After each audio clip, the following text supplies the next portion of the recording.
Bonjour à tous et bienvenue à ce nouveau Good Morning Market. Nous sommes le jeudi 4 juillet 2019. La séance de la veille fut marquée par une hausse des indices. Les indices européens tout d'abord, portés à la hausse suite à l'annonce de la nomination de Christine Lagarde pour présider la Banque Centrale Européenne.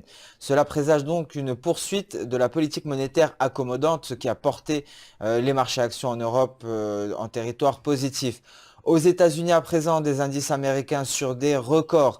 Cela est dû aux données décevantes qui présagent, qui confirment la fragilité de l'économie américaine, ce qui augmente la probabilité d'une baisse des taux de la part de la Réserve fédérale américaine lors de sa prochaine réunion à la fin du mois de juillet. Donc nous avons assisté à une séance clairement positive pour les marchés actions.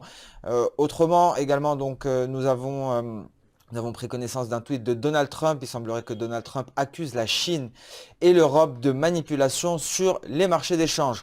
Donc après cette détente commerciale suite au G20, Donald Trump n'a pas attendu longtemps avant de ramener de l'incertitude à travers son compte Twitter.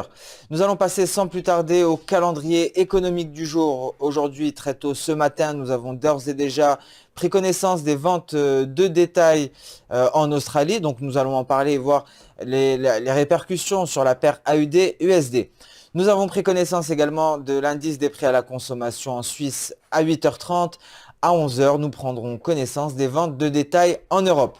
Passons sans plus tarder sur la plateforme Xstation 5 devant vous, une représentation graphique du dollar index en données journalières.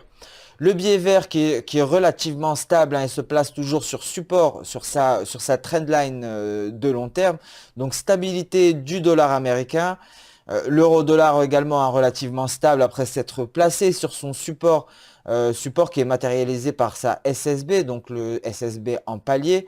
Donc support qui tient pour le moment, l'euro-dollar qui est légèrement haussier pour aller chercher sa prochaine résistance, comme lors des précédentes séances.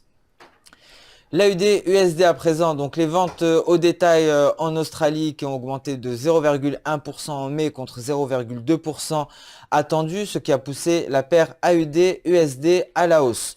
Cependant, cette hausse a été freinée par ce palier de SSB. Donc cette hausse a été retracée dans son intégralité. Donc nous nous attendons effectivement à un retour à la baisse sur la paire AUD-USD, un AUD-USD qui pourra aller chercher comme premier objectif sa Kijun sur une unité de temps H4.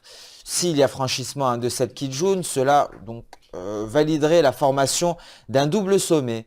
Et l'AUD-USD pourrait aller chercher dans un premier temps son bas de nuage et donc sa Kijun journalière.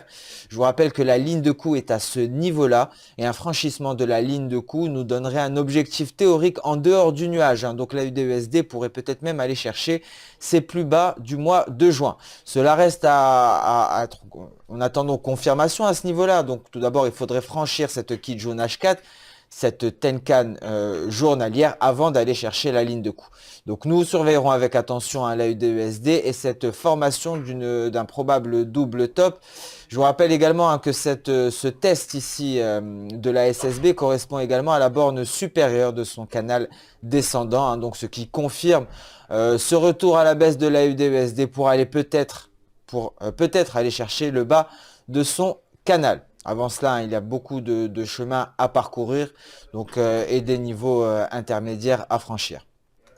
NZD USD toujours à l'intérieur de son nuage qui ne parvient pas à franchir le haut du nuage. Donc celui-ci devra aller chercher son prochain support.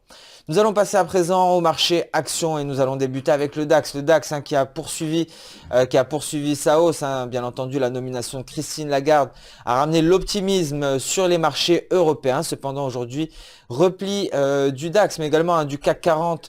C'est cette probable reprise des tensions entre la Chine et les États-Unis, mais également entre les États-Unis et l'Europe suite à l'accusation de Donald Trump de manipulation du marché d'échange. Nous allons voir immédiatement ce fameux tweet. Donc le voici, qui accuse clairement la Chine et l'Europe de manipulation sur le marché d'échange, ce qui défavorise, ce qui permet de concurrencer les États-Unis.